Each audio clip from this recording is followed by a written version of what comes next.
بالله من الشيطان الرجيم. بسم الله الرحمن الرحيم. ولئن متم أو قتلتم لإلى الله تحشرون.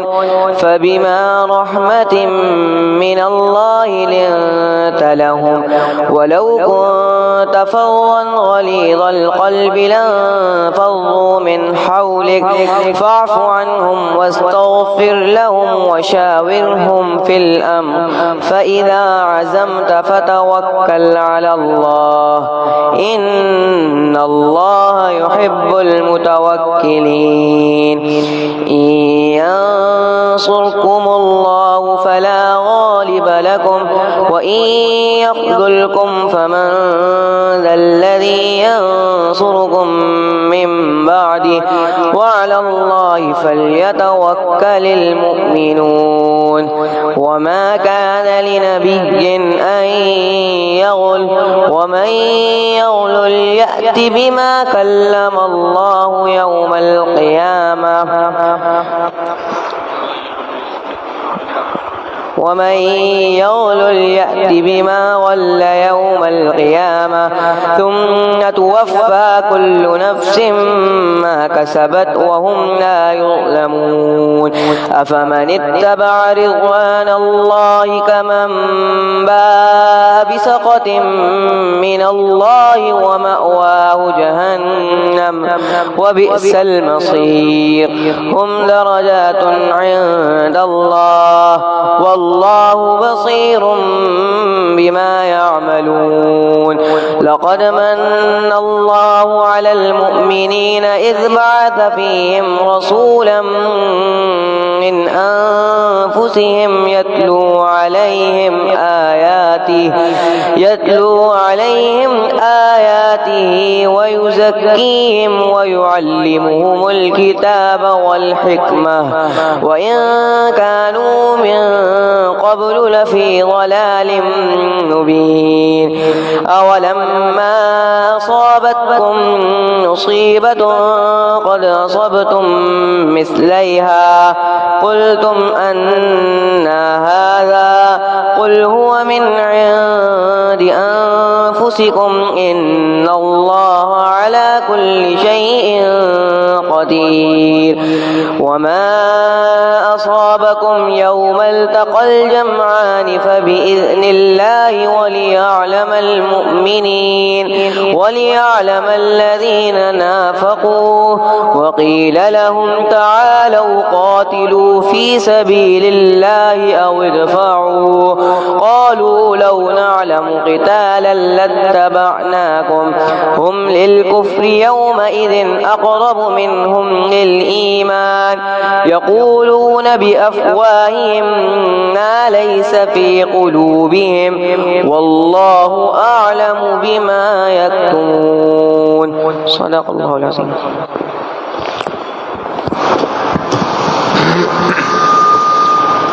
الحمد لله وكفى وسلام على عباده الذين اصطفى اما بعد.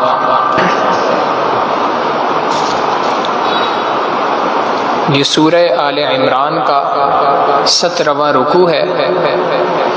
غزوہ احد سے متعلق گفتگو چل رہی تھی اور وہی گفتگو آگے آج کے اس رکوع میں بھی اللہ رب العزت نے ارشاد فرمائی. یہ بات تفصیلاً ذکر ہو چکی ہے کہ 2 ہجری کے اندر مسلمانوں کو مدینہ منورہ کے اندر ایک معرکہ پیش آیا تھا جس کا نام بدر تھا، غزوہ بدر. اور اس کے اندر چونکہ کفار کی خوب پٹائی ہوئی تھی اور وہ سر پر پاؤں رکھ کر بھاگنے پہ مجبور ہوئے تھے، لہٰذا اس وجہ سے 3 ہجری کے اندر اپنے پورے لاؤ لشکر کے ساتھ انہوں نے مسلمانوں پر چڑھائی کا ارادہ کیا. اور یہ لڑائی جو پیش آئی یہ بدر کے یہ جو مقام تھا یہ پہاڑ کے قریب مدینہ منورہ کے قریب ایک پہاڑ تھا جس پہاڑ کو احد کہا جاتا تھا. اس وجہ سے اس غزوے کا نام غزوہ احد پڑا.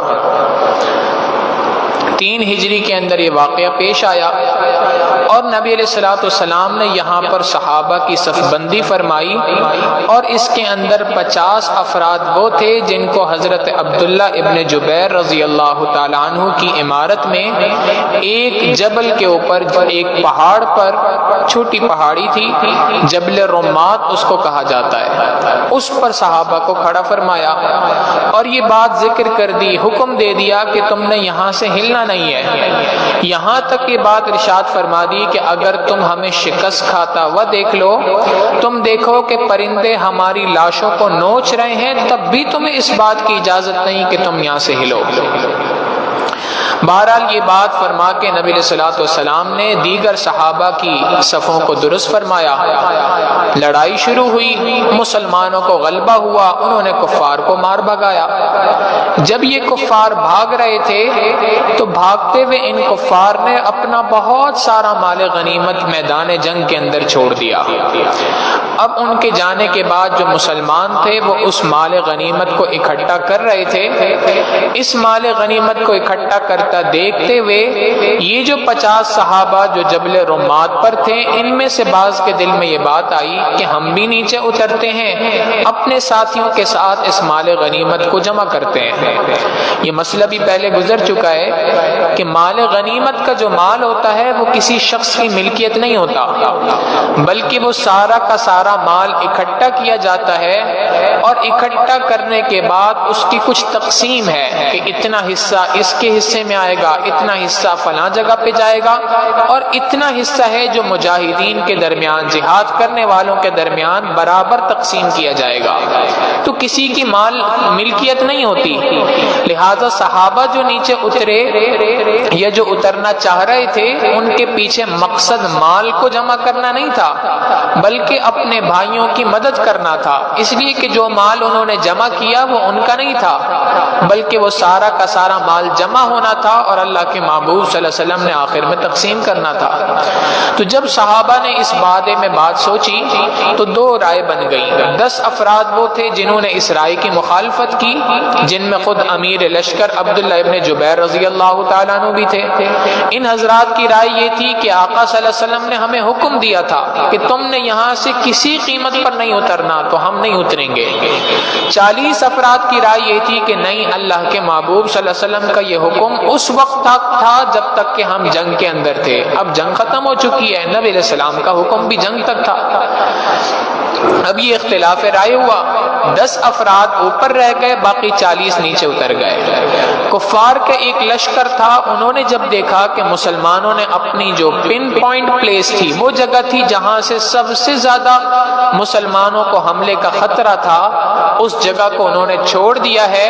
تو ایک لشکر تھا جس کی قیادت خالد ابن ولید رضی اللہ تعالیٰ عنہ فرما رہے تھے، اس لشکر نے پیچھے سے جبل رمات سے حملہ کیا، یہ 10 صحابہ بھی شہید ہو گئے، اور اس کے بعد مسلمانوں کے درمیان ایک عجیب کیفیت طاری ہو گئی۔ آگے سے بھی مشرکین کا حملہ تھا، پیچھے سے بھی مشرکین کا حملہ تھا۔ تفصیل سے یہ واقعہ پورا گزر چکا ہے۔ اس واقعے کے اندر 70 صحابہ رضی اللہ تعالیٰ عنہ مجمعین کی شہادت ہوئی۔ حضرت حمزہ رضی اللہ تعالیٰ عنہ کی شہادت کا دردناک واقعہ پیش آیا۔ اللہ کے محبوب صلی اللہ علیہ وسلم کے گال مبارک پر، ہونٹوں پر پتھر لگے، دانت مبارک شہید ہوئے، نبی علیہ الصلوۃ والسلام پر بے ہوشی طاری ہوئی۔ اللہ کے محبوب صلی اللہ علیہ وسلم کے جبڑوں کے اندر لوہے کے کڑے تھے جو اندر گھس گئے۔ تو بہت تکلیفیں خود نبی علیہ الصلوۃ والسلام نے بھی اٹھائیں، اور صحابہ رضی اللہ تعالیٰ عنہ اجمعین نے بھی اٹھائیں، اور 70 صحابہ کی شہادت بھی مسلمانوں کو برداشت کرنی پڑی۔ اب اصولی بات تو یہ تھی کہ جب یہ سارا معاملہ پیش آیا تو اس کے بعد اللہ کے محبوب صلی اللہ علیہ وسلم غصہ فرماتے ہیں ان 40 افراد پہ جو نیچے اترے تھے، اور اگر ان افراد کو پکڑ کے قتل بھی کر دیا جاتا تو شاید بات غلط نہیں تھی کہ ان کی اتنی بڑی غلطی کی بنا پر اس کی سزا اتنے سارے افراد کو بھگتنی پڑی۔ مگر اللہ رب العزت نے، ہم گزشتہ درس میں یہ پڑھ چکے ہیں کہ اللہ رب العزت نے نہ صرف یہ کہ ان کی اس غلطی کو معاف کر دیا، بلکہ اس معافی کا سرٹیفکیٹ قرآن کریم کے اندر ارشاد فرما دیا، وَلَقَدْ عَفَا اللَّهُ عَنْهُمْ إِنَّ اللَّهَ غَفُورٌ حَلِيمٌ۔ اللہ رب العزت نے ان لوگوں کو معاف کر دیا، بے شک اللہ رب العزت بڑا بخشنے والا، بڑا بردبار ہے۔ یہ معافی اس وجہ سے ہوئی کہ اللہ رب العزت جانتے تھے کہ یہ جو غلطی ہوئی ہے غلط فہمی کی بنا پہ غلطی ہوئی ہے، بدنیتی کی وجہ سے غلطی نہیں ہوئی، ناسمجھی کی وجہ سے غلطی ہوئی ہے، بدنیتی یا نیت کے برے ہونے کی وجہ سے نہیں ہوئی، لہٰذا اللہ رب العزت نے معاف کر دیا۔ اب ایک بات ذہن میں آ سکتی تھی کہ چونکہ اللہ نے معاف کر دیا تو اللہ کے محبوب صلی اللہ علیہ وسلم بھی خاموش ہیں، مگر دل کے اندر ہو سکتا ہے کہ شاید نبی علیہ الصلوۃ والسلام کی کوئی رنجش باقی ہو ان صحابہ کے بارے میں۔ قربان جائیں صحابہ کی عظمت پر، اللہ رب العزت آج کے اس رکوع کی ابتدا میں نبی علیہ الصلوۃ والسلام سے صحابہ کی سفارش فرما رہے ہیں، اور سفارش کا طریقہ کار بھی بڑا انوکھا ارشاد فرمایا۔ اللہ رب العزت نے سب سے پہلے نبی علیہ الصلوۃ والسلام کو یہ بات ارشاد فرمائی، فَبِمَا رَحْمَةٍ مِّنَ اللَّهِ لِنْتَ لَهُمْ۔ یہ جو آپ ان پر نرم ہے، ان کے ساتھ نرمی کا معاملہ کرتے ہیں، ان کے ساتھ محبت کا معاملہ کرتے ہیں، یہ آپ کا کمال نہیں ہے، فَبِمَا رَحْمَةٍ مِّنَ اللَّهِ، یہ اللہ کی رحمت ہے جس رحمت کی وجہ سے آپ ان کے اوپر نرم ہیں۔ وَلَوْ كنت فظا، اگر آپ سخت مزاج ہوتے، غلیظ القلب، اور سخت دل ہوتے، لانفضوا من حولک، تو یہ تو آپ کے ارد گرد سے بھاگ چکے ہوتے، آپ کے قریب نہ آتے۔ یہ جو آپ کے قریب آ رہے ہیں، آپ سے محبت کا اظہار کر رہے ہیں، آپ پر اپنی جانیں نچھاور کر رہے ہیں، سینوں پہ تیر کھا رہے ہیں، ہاتھوں پہ تیر کھا رہے ہیں، محبت کے عالم میں پیٹھ پہ تیر کھا رہے ہیں، یہ سارے کا ساری وجہ یہ ہے کہ آپ کو اللہ نے نرم مزاج بنایا، اس نرمی کی وجہ سے یہ لوگ آپ کے قریب ہیں۔ اگر یہ نرمی نہ ہوتی آپ کے دل کے اندر، آپ کے مزاج میں یہ نرمی نہ ہوتی تو یہ آپ کے ارد گرد ٹھہر نہیں سکتے تھے۔ لہٰذا جب یہ نرمی اللہ نے آپ کو عطا کی تو یہ اللہ کی بہت بڑی رحمت ہے، اللہ کی بہت بڑی نعمت ہے جو اللہ تعالیٰ نے آپ کو عطا کی ہے۔ لہٰذا اب آپ کے کرنے کا کام کیا ہے؟ فاعف عنہم، آپ ان کو معاف کر دیجئے۔ اور صرف معاف کر کے معاملہ مکمل نہیں ہوا، نہ صرف یہ کہ آپ دلی رنجش جو آپ کے دل میں اگر کوئی ہے تو اس کو ختم کر دیجئے، بلکہ واستغفر لہم، اللہ سے ان کے لیے بخشش طلب کیجئے، ان کے لیے معافی طلب کیجئے اللہ سے، اے اللہ ان سے غلطی ہو گئی معاف کر دیجئے۔ یہ کیوں کہا؟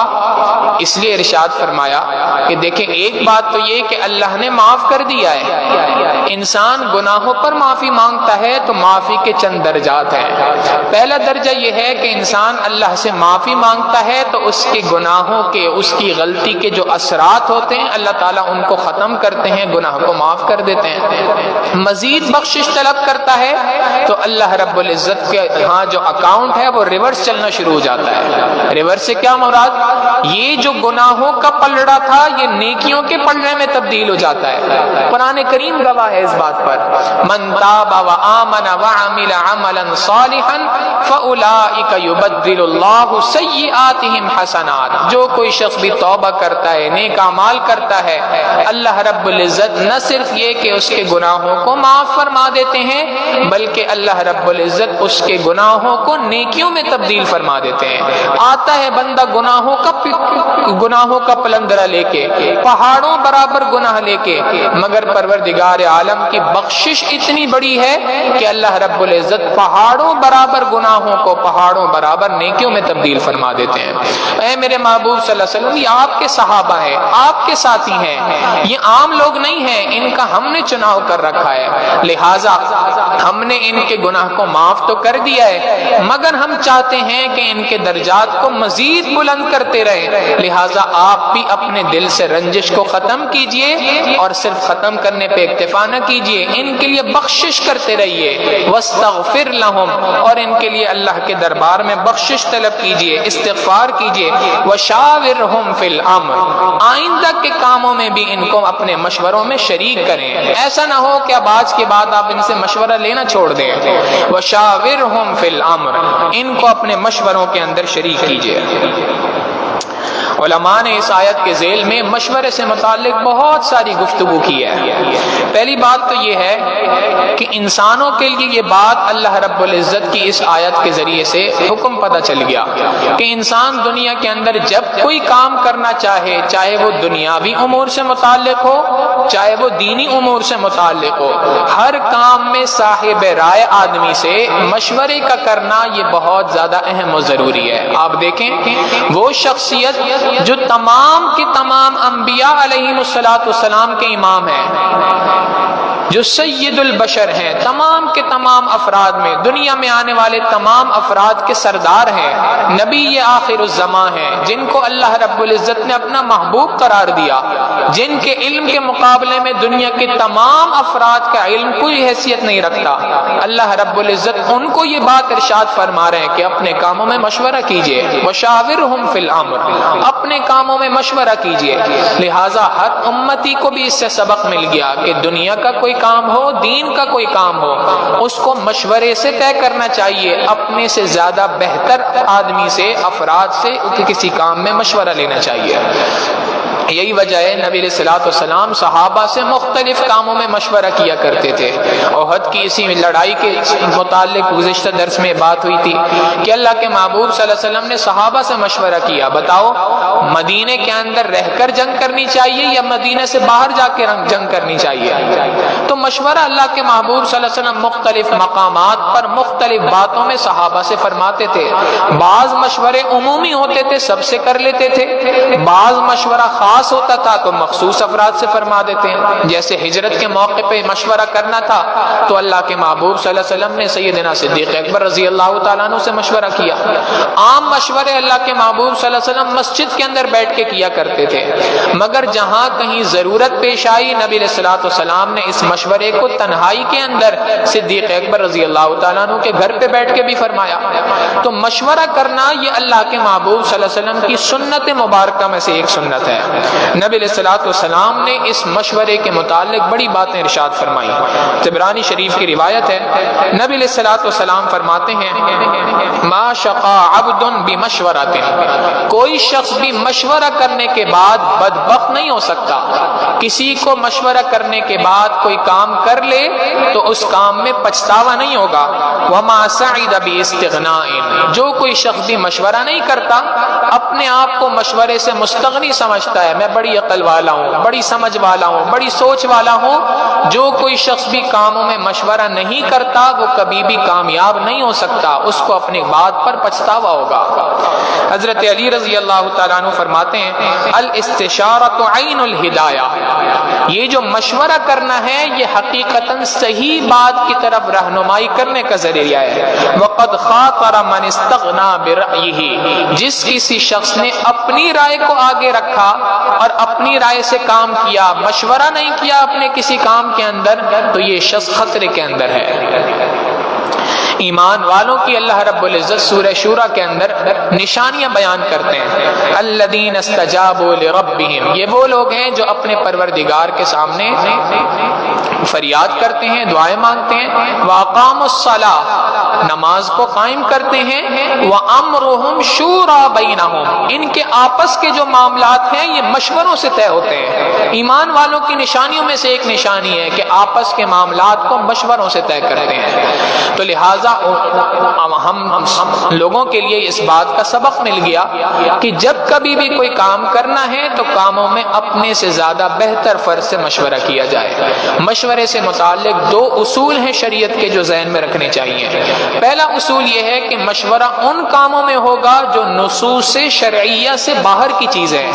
نصوص شرعیہ سے مراد جن مسائل کے بارے میں قرآن کریم یا حدیث مبارکہ میں کوئی بات آ گئی، اب اس پہ کوئی مشورہ نہیں ہے۔ مثال کے طور پہ ایک شخص کہے جی میں مشورہ کرنا چاہتا ہوں نماز پڑھوں کہ نہ پڑھوں، اس معاملے میں کوئی مشورہ نہیں ہے، اس لیے کہ یہ وہ حکم ہے جو اللہ رب العزت نے قرآن کریم میں دے دیا ہے۔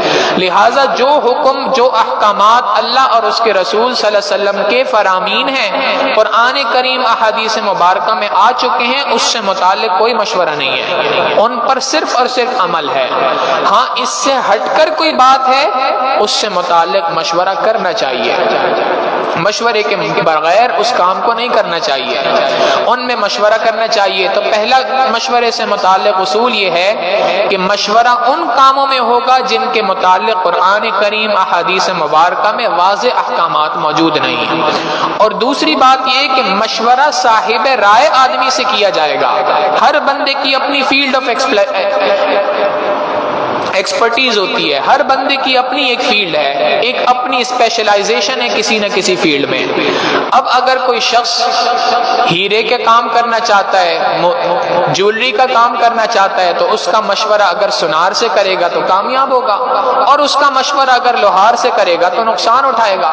لوہار کا کام ہو اور اس کا مشورہ کسی سونار سے کرے گا تو بھی نقصان اٹھائے گا۔ تو صاحب رائے آدمی سے اس کا مشورہ کیا جائے۔ مثال کے طور پہ دنیا کے کسی کام کا معاملہ ہے، گھر کی تعمیرات سے متعلق کام ہے تو کسی انجینئر سے پوچھا جائے گا۔ دینی مسائل سے متعلق کوئی مشورہ کرنا ہے تو مفتی حضرات سے کیا جائے گا۔ اب اگر کوئی شخص دین کے کسی کام کا مشورہ کسی انجینئر سے کر لے، دنیا کے کسی کام کا مشورہ عالم دین سے کر لے تو یقیناً نقصان اٹھائے گا۔ لہٰذا حقیقی بات یہ ہے کہ مشورے کا دوسرا ادب یہ ہے کہ انسان مشورہ صاحب رائے آدمی سے کرے، جس کی جو فیلڈ ہے، جس کا جو کام ہے، اس کام سے متعلق بندے سے اس معاملے میں گفتگو کرے، اس سے مشورہ کرے۔ اللہ رب العزت نے اس مشورے کے اندر خیر رکھی ہے۔ گزشتہ درس میں بھی یہ بات ذکر کی تھی کہ حضرت مرشد عالم رحمۃ اللہ علیہ کا ایک قول ہے جس کا مفہوم یہ ہے کہ انسان جب کبھی کسی سے مشورہ کرتا ہے، اس مشورے میں اگر سامنے والے نے اخلاص نیت کے ساتھ کوئی ایسا مشورہ دیا جو حقیقی معنوں میں درست نہ تھا، مگر اس کے باوجود خیر کسی کام میں ڈالنا یہ اللہ کے ہاتھ میں ہوتا ہے۔ مشورے کی برکت ہے کہ اللہ رب العزت اس الٹے کام کے اندر بھی خیر و برکتیں ڈال دیں گے۔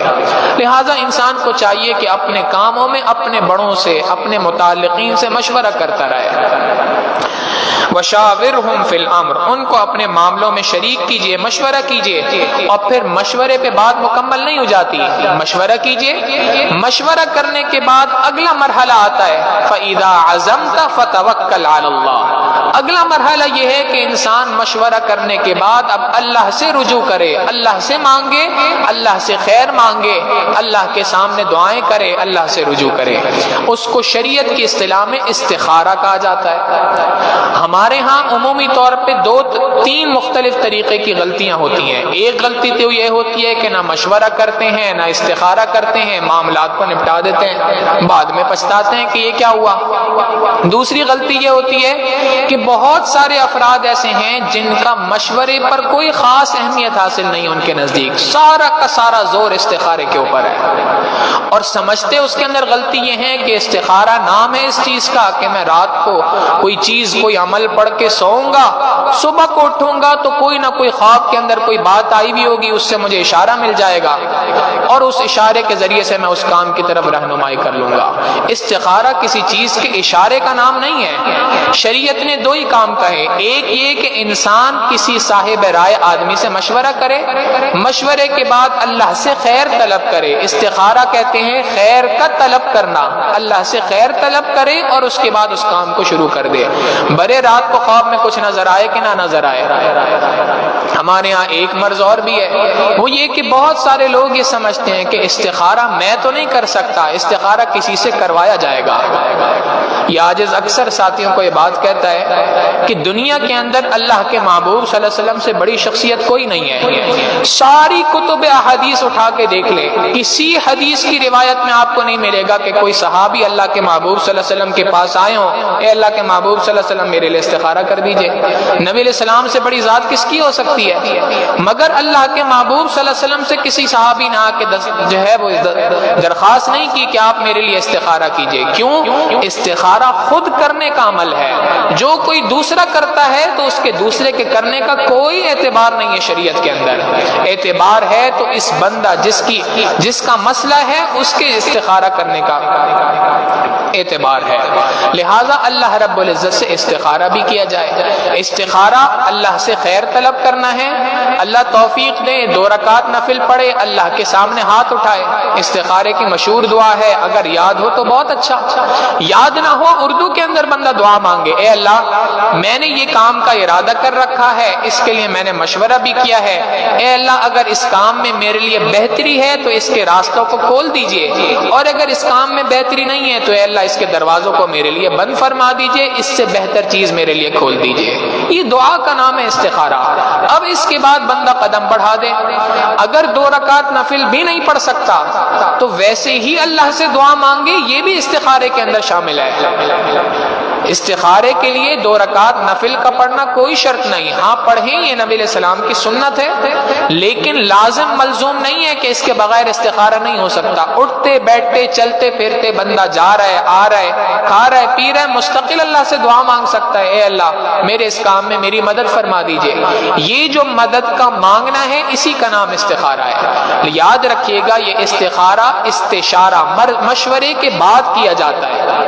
پہلا عمل کام کرنے کے اندر مشورہ کیا جائے، مشورے کے بعد اللہ سے خیر طلب کی جائے۔ اللہ رب العزت فرماتے ہیں فَإِذَا عَزَمْتَ، بس جب آپ ارادہ کر چکے ہو، جب آپ نے فیصلہ کر لیا کہ اس کام کو کرنا ہے، فَتَوَكَّلْ عَلَى اللَّهِ، اللہ پر بھروسہ کیجئے، ڈٹ جائیے اس کام کے اوپر۔ اب دائیں بائیں نہ دیکھے بندہ، زیادہ کنفیوژنز کا شکار نہ ہو۔ دنیا کے اندر بہت سارے لوگ ہوتے ہیں جن سے ڈیسیجن پاور نہیں ہوتی، وہ فیصلہ نہیں کر پاتے، قوت فیصلہ نہیں ہوتی ان کے اندر، وہ ہر وقت پہ پریشان ہوتے ہیں، پتہ نہیں یہ کام صحیح ہوگا کہ نہیں ہوگا، یہ ایسا کر لوں، نہیں ایسا کر لیتا ہوں، نہیں یہ بھی صحیح نہیں وہ بھی صحیح نہیں، تیسری کوئی صورت دیکھ رہے ہوتے ہیں، تو وہ فیصلہ نہیں کر پاتے۔ اللہ رب العزت ان کو فرما رہے ہیں یہ بات، پریشان نہ ہو، مشورہ کرو، مشورہ کرنے کے بعد اللہ سے خیر طلب کرو، اللہ سے خیر طلب کرنے کے بعد جو بات سمجھ آ رہی ہے اس پہ ڈٹ جاؤ اور اللہ پہ بھروسہ رکھو، اس لیے کہ جو اللہ پہ بھروسہ رکھتا ہے اللہ رب العزت اس بھروسے والے شخص کو ضائع نہیں ہونے دیتے۔ ان اللہ یحب المتوکلین، بے شک اللہ رب العزت بھروسہ کرنے والوں سے محبت فرماتے ہیں۔ اور آگے اللہ رب العزت تسلی بھی دیتے ہیں کہ دیکھو ان ینصرکم اللہ، اللہ اگر تمہاری مدد کرے فلا غالب لکم، تم پر کوئی غالب نہیں آ سکتا، دنیا کی کوئی طاقت بھی تم پہ غلبہ نہیں پا سکتی۔ وَإِن يَخْذُلْكُمْ، اور اگر اللہ تمہیں چھوڑ دے، فَمَنْ ذَا الَّذِي يَنصُرُكُم مِّن بَعْدِي، اللہ کے بعد کون ہے جو تمہاری مدد کر سکے؟ اللہ کی مدد اگر تمہارے اوپر سے اٹھ جائے تو دنیا میں پھر کون ہے جو تمہاری مدد کر سکے گا؟ لہٰذا اگر تم مشورہ کرو گے، اگر تم اللہ سے خیر طلب کرو گے اور اللہ پر بھروسہ رکھو گے، یہ 3 کام کرو گے تو اللہ کی مدد تمہارے ساتھ شامل حال رہے گی، اور اگر تم اس طریقے پہ عمل نہیں کرو گے اللہ کی مدد تمہارے ساتھ نہیں ہوگی، اور جب اللہ کی مدد نہ ہو تو کون ہے تمہاری مددگار؟ وَعَلَى اللَّهِ فَلْيَتَوَكَّلِ الْمُؤْمِنُونَ، ایمان والے تو اللہ رب العزت ہی پر بھروسہ کرتے ہیں۔ اس کے بعد اسی غزوہ بدر کے ایک چھوٹے سے واقعے کی طرف اللہ نے نشاندہی فرمائی۔ واقعہ یہ پیش آیا کہ جب مال غنیمت اکٹھا ہونے لگا، کفار چلے گئے، مال غنیمت کوئی زیادہ نہیں تھا، بہت تھوڑا سا تھا۔ جب وہ مال غنیمت اکٹھا ہونے لگا تو اس مال غنیمت میں ایک کمبل تھی جو غائب ہو گئی، نظر نہیں آ رہی تھی۔ تو بعض ایمان والوں نے ایک دوسرے سے پوچھا بھائی وہ کمبل اس کے اندر سے غائب ہے، نظر نہیں آ رہی، کہاں چلے گئی وہ بلینکٹ؟ تو ایک منافق بدبخت وہاں پہ تھا، اس نے وہاں پہ کہا کہ ہاں مسلمانوں کا جو پیغمبر ہے اس نے اٹھا لی ہوگی اپنے لیے۔ اللہ رب العزت نے فوراً قرآن کریم کے اندر آیت نازل فرما دی، اور آیت نازل کرنے سے پہلے اس مسئلے کی وضاحت بھی ضروری ہے کہ اللہ رب العزت نے مال غنیمت اللہ نے اپنے محبوب صلی اللہ علیہ وسلم پہ مباح فرمایا تھا۔ نبی علیہ السلام مال غنیمت میں سے جو کچھ اٹھانا چاہیں اللہ نے ان کو اختیار دے رکھا تھا، وہ آپ کا ہے، اس میں آپ کو کسی قسم کی کوئی پابندی نہیں، جو چیز آپ اٹھا کر اپنے لیے رکھنا چاہیں رکھ سکتے ہیں۔ لہٰذا اگر اللہ کے محبوب صلی اللہ علیہ وسلم نے اٹھایا بھی ہوتا تو سب کے سامنے اٹھا سکتے تھے، مگر چونکہ یہ نبی علیہ السلام نے اٹھایا نہیں تھا، قرآن کریم کی آیتیں نازل ہو گئیں وَمَا كَانَ لِنَبِيٍّ أَن يَغُلَّ، نبی اس کے لیے یہ بات ممکن ہی نہیں ہے کہ وہ کسی بھی صورت میں مال غنیمت کے اندر چوری کرے، نبی کی شان ہے ہی نہیں یہ بات پہلے گزر چکی ہے کہ انبیاء علیہم السلام جتنے بھی ہیں دنیا کے اندر تمام کے تمام معصوم ہیں۔ معصوم کا معنی یہ ہے کہ اللہ رب العزت ان سے گناہ ہونے نہیں دیتے۔ نبی کے منصب کے خلاف ہے کہ اس سے کوئی گناہ ہو جائے، نہ جانتے بوجھتے کوئی گناہ ہوتا ہے، نہ انجانے میں کوئی گناہ ہوتا ہے۔ لہٰذا نبی کے لیے یہ بات ممکن ہی نہیں کہ ان یغل، کہ وہ مال غنیمت میں چوری کرے۔ ومن یغلل، ہاں امتی سے ممکن ہے تو یاد رکھو یہ بات، ومن یغلل، جو کوئی شخص بھی مال غنیمت میں چوری کرے گا، یأتی بما غل یوم القیامہ، قیامت کے دن وہ اس چوری شدہ مال غنیمت کے ساتھ آئے گا۔ ثم توفی کل نفس ما کسبت، پھر ہر انسان کو، ہر ذی روح کو، ہر جاندار کو جو کچھ اس نے کمایا، جو چوری کی، اس کا بدلہ دیا جائے گا۔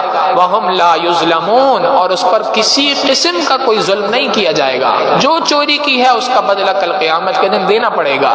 نبی علیہ الصلوۃ والسلام نے ارشاد فرمایا، جس کسی نے مشترکہ مال میں سے 1 روپیہ بھی اگر چوری کیا، یہ مفہوم حدیث ہے، اللہ کے محبوب صلی اللہ علیہ وسلم نے تو اس کو مختلف مثالوں سے بیان کیا۔ کسی نے کوئی رسی کا ٹکڑا اٹھا لیا، کسی نے جوتے کا تسمہ بھی اگر اجتماعی مال میں سے اٹھا لیا، کل قیامت کے دن وہ جوتے کے تسمے کی جگہ اللہ رب العزت قیامت کے دن آگ کے جوتوں کا تسمہ اس کو پہنائیں گے۔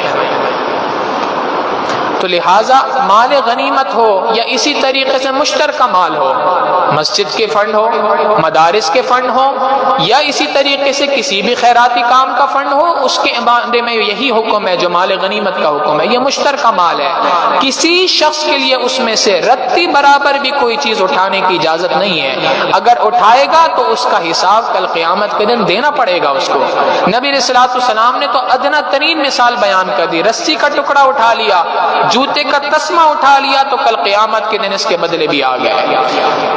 ایک صاحب تھے، جنگ کے میدان کے اندر انہوں نے بڑی زبردست لڑائی لڑی، سارے صحابہ ان کے اوپر رش کر رہے تھے کہ واقعی اگر یہ آج شہید ہوا تو یہ تو بڑا زبردست سیدھا جنت کے اندر جائے گا۔ نبی علیہ الصلوۃ والسلام سے بعض صحابہ نے ان کے بارے میں ذکر کیا، اللہ کے محبوب صلی اللہ علیہ وسلم نے فرمایا یہ جہنم کے اندر جائے گا۔ صحابہ حیران تھے، اور اللہ کی شان کے اسی موقع پہ ان کی وفات بھی ہو گئی، تلوار کا زخم لگا، گر گئے اور موت ہو گئی۔ اب اس کے بعد دوبارہ نبی علیہ السلام کے پاس صحابہ ہے، اے اللہ کے محبوب صلی اللہ علیہ وسلم یہ تو وہ شخص ہے جو شہید بھی ہو چکا ہے۔ نبی علیہ السلام نے فرمایا اس نے مال غنیمت میں سے فلاں چیز اٹھائی تھی، اس چیز کے اٹھانے کی وجہ سے جنت اس شخص کے اوپر آرام ہو چکی ہے۔ لہذا اجتماعی مال ہو، کسی بھی دوسرے شخص کا مال ہو، اس مال کے اندر انسان اگر خیانت کرے تو یہ بہت بڑا جرم ہے۔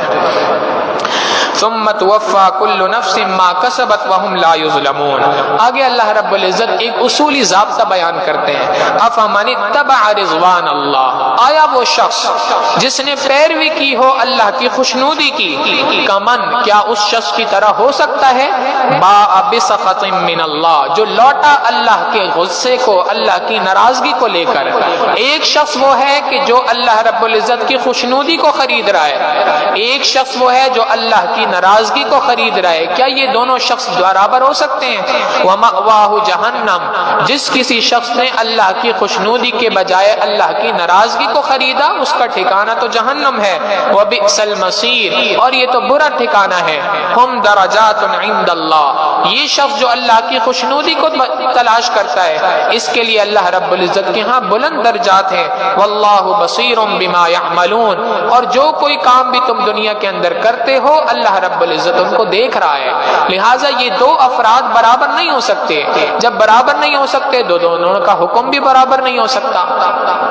یہ ساری گفتگو اللہ رب العزت بیان کر کے ایمان والوں کو ایک اور خوشخبری دے رہے ہیں، ایک تسلی کے بول بیان کر رہے ہیں کہ دیکھو یہ بدر کے میدان کے اندر جو تمہیں اتنی لمبی شکست بظاہر نظر آ رہی ہے، اتنے افراد تمہارے اس کے اندر شہید ہو گئے، یہ جو تمہارے ساتھ نقصان ہوا ہے جانی مالی، پریشان نہ ہو، یہ اللہ رب العزت ہی کی جانب سے ہے، اور اللہ رب العزت تم پہ بڑا احسان کرنے والا ہے، اس نے تم پر طرح طرح کی نعمتیں اتاری ہیں۔ ذرا نعمتوں کو یاد کرتے رہو۔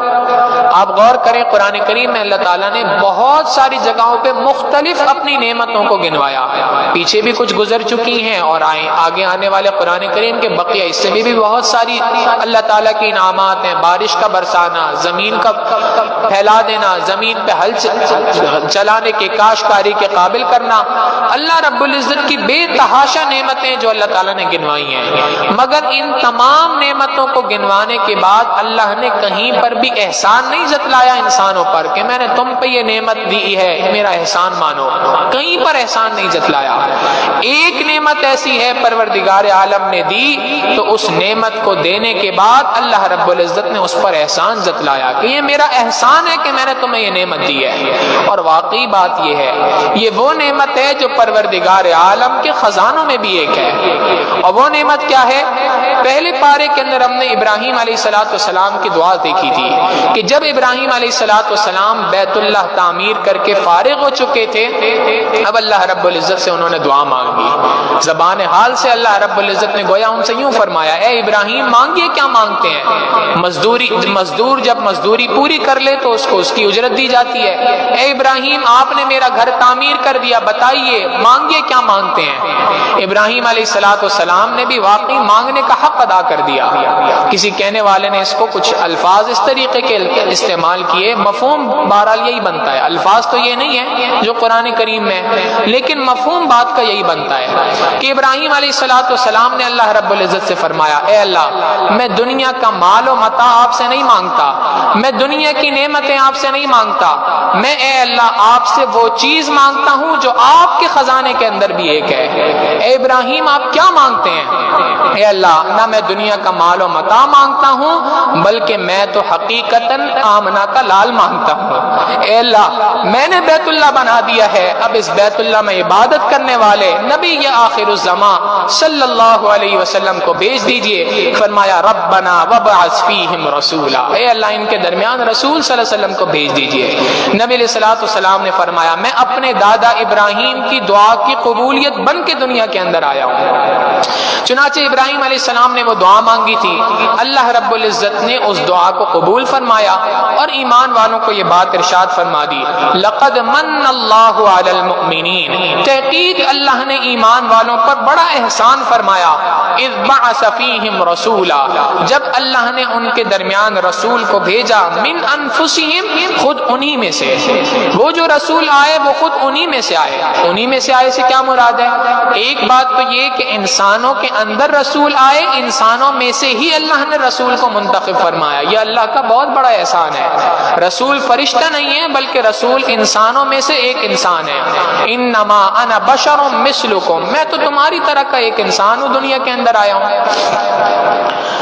تو یہ انسان ہونا رسول کا یہ بہت بڑی نعمت ہے۔ کیوں نعمت ہے؟ آپ دیکھیں اگر فرشتہ رسول ہوتا، فرشتے کو پیغمبر بنا کے بھیجا ہوتا، نہ اس کو بھوک کا احساس ہوتا، نہ پیاس کا احساس ہوتا، نہ سردی کا احساس تھا، نہ گرمی کا احساس تھا، نہ دکھ کا احساس تھا، نہ تکلیف کا احساس تھا، یہ تمام کی تمام چیزوں سے پاک ہوتا۔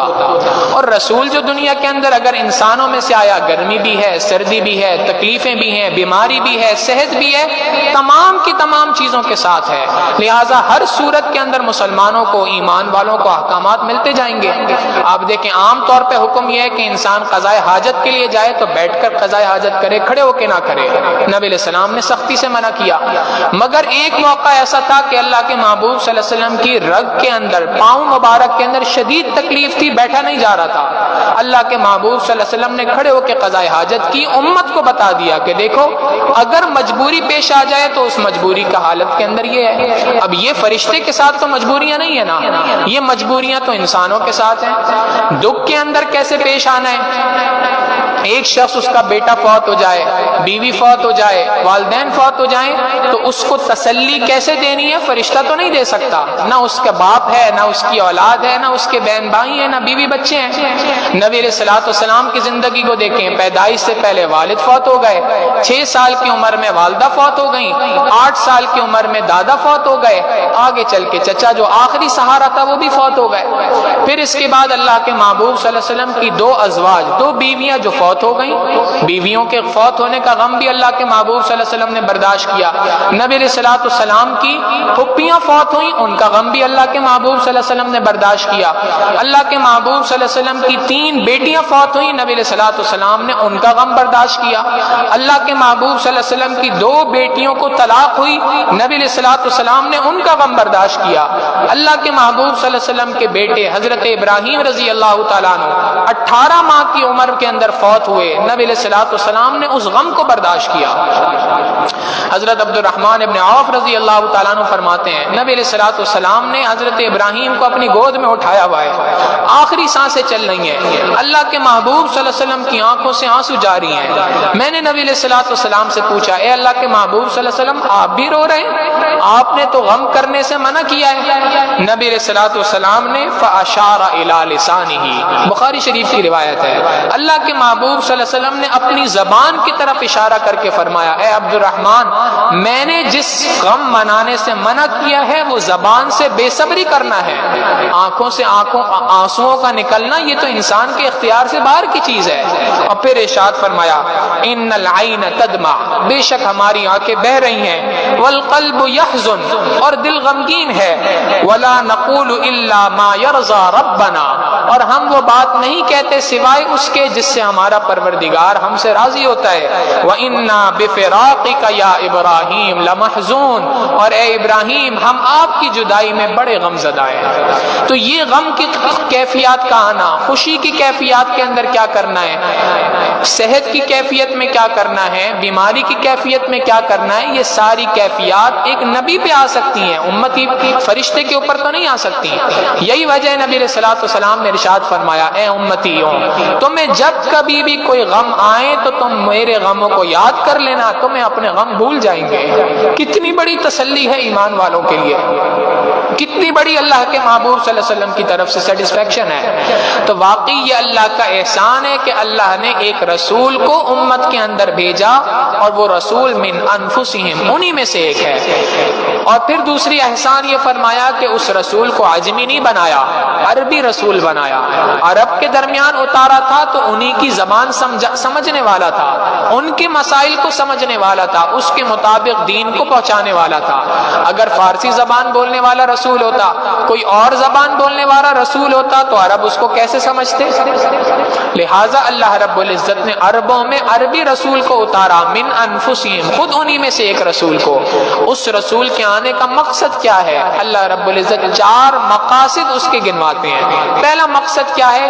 یتلو علیہم آیاتی، اللہ کی آیتوں کو پڑھ کے سنائے، امت کو بتائے کہ قرآن کریم کس طریقے سے پڑھنا ہے، قرآن کریم کے پڑھنے کے ضابطے ہیں، قرآن کریم کو پڑھنے کے اصول ہیں، قرآن کریم کے تجوید کے قواعد ہیں، ضوابط ہیں، اس کے مطابق پڑھنا ہے۔ بدقسمتی یہ ہے کہ بعض لوگ تو قرآن پڑھتے نہیں، اور بعض پڑھتے ہیں تو قرآن کریم جس معنوں میں صحیح طریقے سے تجوید کے ساتھ پڑھنا چاہیے اس طریقے سے نہیں پڑھ پاتے۔ اب جب نہیں پڑھتے ہیں تو اس نہ پڑھنے کو اپنی کوتاہی بھی نہیں سمجھتے، یہ اس سے بڑا جرم ہے۔ حقیقت یہ ہے کہ نبی علیہ السلام کے دنیا میں آنے کے مقاصد میں سے ایک مقصد تھا کہ دنیا کے اندر انسانوں کو قرآن کریم صحیح طور پہ پڑھنا سکھلایا جائے۔ اصول تو یہ تھا کہ بچپن کے اندر، چھوٹی عمر کے اندر کسی قاری صاحب کی زیر نگرانی تجوید کے اصولوں کو سیکھا جاتا، قرآن کریم صحیح طور پہ پڑھنا سیکھا جاتا، یہ تو اصولی بات تھی۔ نہیں کیا، غلطی ہو گئی، عمر کے کسی حصے کے اندر اس بات کی طرف احساس ہوا تو اللہ رب العزت نے ایسے افراد کو دنیا کے اندر الحمدللہ پیدا کیا ہے۔ دنیا کے اندر ایسے افراد موجود ہیں۔ میں اکثر یہ بات کہتا ہوں کہ ہماری اس مسجد کی خوش قسمتی ہے، الحمدللہ اللہ رب العزت نے اپنے چند سرفروش بندوں کو یہاں پر اکٹھا فرمایا ہے، جنہوں نے اپنی صبح سے لے کے شام تک کی زندگی وقف کر رکھی ہے اس کام کے لیے کہ بڑی سے بڑی عمر کا آدمی آ جائے ہمارے پاس آئیں، ہم ان کو قرآن کریم سکھانے کے لیے تیار ہیں۔ قرآن کریم صحیح طور پہ کس طریقے سے پڑھنا ہے، قرآن کریم کے مخارج کی ادائیگی کیسے کرنی ہے، ایک ایک لفظ کو صحیح طور پہ ادا کرنے کا صحیح طریقہ اور سلیقہ کیا ہے، بتانے کے لیے بیٹھے ہیں، وقت نکال کے بیٹھے ہیں۔ ہماری کوتاہی ہوگی، ہماری بدقسمتی ہوگی کہ ہم اگر ان کی طرف رجوع نہ کریں۔ کل قیامت کے دن ہم اللہ کو عذر نہیں دے سکتے کہ اے اللہ ہماری دکان کا وقت تھا، اے اللہ ہمارے فلاں چیز کا وقت تھا، نہیں، انہوں نے تو اپنے 24 گھنٹے وقف کر دیے۔ پچھلے دنوں ایک ساتھی کو لے کے ان کے پاس ایک قاری صاحب، ہمارے قاری شکیل صاحب دامت برکاتہم، ان کے پاس لے گیا تو قاری صاحب سے وہ کہنے لگے جی فلاں وقت پہ تو میری دکان کا مسئلہ ہے، فلاں وقت پہ یہ مسئلہ ہے۔ قاری صاحب نے بات ارشاد فرمائی بھائی آپ اپنا وقت بتائیں، وہ وقت بھی ہم نے نکالا ہوا ہوگا آپ کے لیے۔ ایسا ہو نہیں سکتا کہ آپ کوئی وقت بتائیں اور ہمارے پاس وہ وقت فارغ نہ ہو۔ ہم نے پورے دن کے ہر وقت کے اندر کہیں نہ کہیں بیٹھ کے اس خدمت کو انجام دینا ہے۔ یہ اللہ کی بہت بڑی نعمت ہے۔ عام طور پہ لوگ اس بات کو عیب سمجھتے ہیں کہ میں اس عمر کے اندر جاؤں قرآن کریم حفظ کرنے کے لیے، قرآن کریم کا تلفظ سیکھنے کے لیے۔ یہ عیب نہیں ہے۔ حضرت ابو ہریرہ رضی اللہ تعالیٰ عنہ نبی علیہ الصلوۃ والسلام کی خدمت میں اسلام لے کے آئے 60 سال کی عمر میں۔ جو دین اللہ کے محبوب صلی اللہ علیہ وسلم سے سیکھا 60 سال کے بعد سیکھا، اور صحابہ میں سب سے زیادہ حدیث کی روایت کرنے والے ابو ہریرہ رضی اللہ عنہ۔ جو علم سیکھا 60 سال کے بعد سیکھا۔ ہمارے لیے کیا بہانہ ہو سکتا ہے؟ لہٰذا قرآن کریم کا سیکھنا، صحیح معنوں میں قرآن کریم کے تلفظ کی ادائیگی کرنا، یہ پہلا ادب ہے، یہ پہلا اصول ہے، یہ قرآن کریم کا پہلا حق ہے جو انسانوں کے اوپر آتا ہے۔ تو پہلا کام یتلو علیہم آیاتی، وہ اللہ کی آیتوں کو پڑھ کے سناتے ہیں۔ ویزکیہم، ان کا دوسرا کام یہ ہے کہ وہ لوگوں کے دلوں کی صفائی کرتے ہیں، لوگوں کے دلوں کا تزکیہ کرتے ہیں۔ دل کے تزکیے سے کیا مراد ہے؟ علماء نے لکھا تزکیے سے مراد یہ ہے کہ انسان کا نفس، انسان کا دل مکمل طور پہ پاک صاف ہو جائے، اس کی سوچ اور اس کا کردار ہر قسم کے گناہوں سے، ہر قسم کی برائی سے پاک صاف ہو جائے، یہ نام ہے تزکیے کا۔ انسان کی سوچ، انسان کا کردار ہر قسم کے گناہوں سے، ہر قسم کی کھوٹ سے، ہر قسم کی چیزوں سے پاک صاف ہو جائے، اس کا نام ہے تزکیہ۔ یہ اللہ کے محبوب صلی اللہ علیہ وسلم کے دنیا میں آنے کا دوسرا مقصد تھا۔ چنانچہ نبی علیہ الصلوۃ والسلام نے صحابہ کا تزکیہ فرمایا، صحابہ کے دلوں کو پاک صاف کیا، صحابہ نے تابعین کے دلوں کو پاک صاف کیا، تابعین نے تبع تابعین کے دلوں کو پاک صاف کیا۔ یہ امت کے اندر یہ سلسلہ اللہ کے محبوب صلی اللہ علیہ وسلم سے آج تک چلتا ہوا آ رہا ہے، قیامت تک چلتا ہوا آئے گا، اور یہ چلتا رہے گا۔ امت میں ایسے افراد آئیں گے جو لوگوں کو دین کی طرف بلائیں گے، لوگوں کے دلوں کو صاف کریں گے، ان کو اللہ رب العزت کی طرف لوٹنے کا موقع عطا کریں گے، اور ان کے دلوں کی صفائی کر کے ان کے دلوں کو برائی سے، برے کرداروں سے، ان سب چیزوں سے پاک صاف کریں گے۔ علماء نے لکھا کہ جب انسان کا تزکیہ ہو جاتا ہے تو تزکیے کے بعد ثواب کا ایک الگ باب اس کے اوپر کھل جاتا ہے۔ ہم تو آج ثواب یہ سمجھتے ہیں نا کہ اتنی رکعت پڑھ لی تو اس پر یہ ثواب، اشراق کی نماز پڑھ لی فجر کے بعد تو ایک حج، ایک عمرے کا ثواب ہے، فلاں چیز کر لی اتنی نیکیاں مل جائیں گی، ایک مرتبہ سبحان اللہ کا ایک درخت جنت کے اندر لگ جائے گا۔ ہم تو ثواب کی اس ڈیفینیشن سے واقف ہیں، مگر علماء نے لکھا کہ جب انسان کا دل پاک صاف ہو جاتا ہے اس کے بعد ثواب کا ایک اور باب انسان کے اوپر کھل جاتا ہے۔ اس ثواب سے مراد اللہ رب العزت کا قرب ہے۔ وہاں پر انسان کے لیے ہر لمحہ، ہر نیکی اللہ کا قرب کا ذریعہ بنتی ہے۔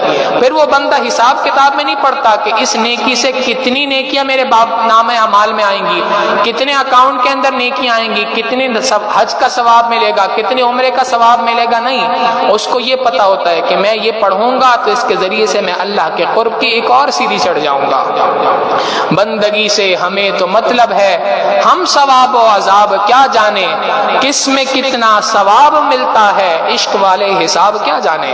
ان کو کیا معلوم ہے حساب کتاب کیا ہوتا ہے، وہ تو اللہ کی بندگی کے لیے، اللہ کے قرب کے لیے یہ کام کر رہے ہوتے ہیں۔ لہٰذا یہ تزکیہ قیامت تک چلتا رہے گا۔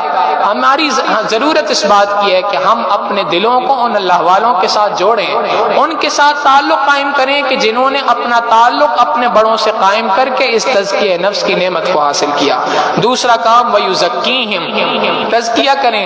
تیسرا کام وَيُعَلِّمُهُمُ الْكِتَابَ، قرآن کریم پڑھ تو لیا ہے، قرآن کریم کا سمجھنا بھی ضروری ہے۔ صرف قرآن کریم کی تلاوت کافی نہیں ہے، قرآن کریم سے نصیحت بھی حاصل کرنی ہے، پڑھنا ہے، لہٰذا قرآن کریم بھی سمجھائے گا یہ رسول۔ اور چوتھی بات والحکمہ، وہ باتیں جو قرآن کریم میں موجود نہیں ہیں مگر اللہ کا حکم ہے، ان کو احادیث کے ذریعے امت کو پہنچائے گا۔ یہ چار مقاصد ہیں امت کے اندر آنے والے رسول کی۔ وہ رسول دنیا کے اندر آیا ہے تو یہ چار مقاصد، چار کام لے کے آیا ہے۔ وَإِن كَانُوا مِن قَبْلُ لَفِي ضَلَالٍ مُبِينٍ۔ یہ تو اللہ کا بہت بڑا احسان ہے کہ اللہ نے اس امت کے اندر رسول کو پیدا فرمایا، ورنہ اس سے پہلے تو لوگ تو کھلم کھلا گمراہی کے اندر مبتلا تھے۔ یہ رسول کی دنیا کے اندر آنے کے جو 4 مقاصد ہیں، اس سے متعلق کچھ گفتگو باقی ہے، اس کو انشاءاللہ اگلے درس قرآن میں یہیں سے کنٹینیو کریں گے۔ اللہ رب العزت ہمیں بھی ان 4 مقاصد کو صحیح طور پہ صحیح معنوں میں پورا کرنے کی توفیق عطا فرمائے، ہمیں نبی علیہ الصلوۃ والسلام کی صحیح اتباع کرنے کی توفیق عطا فرمائے۔ وآخر دعوانا ان الحمد للہ رب العالمین۔ سبحان ربی العلی الوہاب، اللہم صلی علی سیدنا محمد وعلی آل سیدنا محمد وبارک وسلم۔